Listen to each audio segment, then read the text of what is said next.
Hi guys, today I went fidget finding at Barnes & Noble. I love this store and I never even noticed they had fidgets.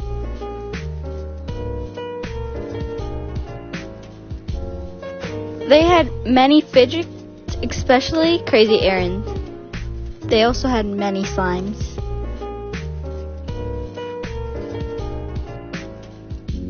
I even found a digit dimple.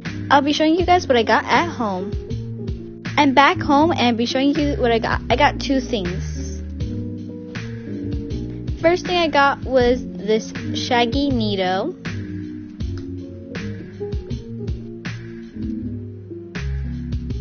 I love it. Next, I got the dimple digits, which I'm really excited about.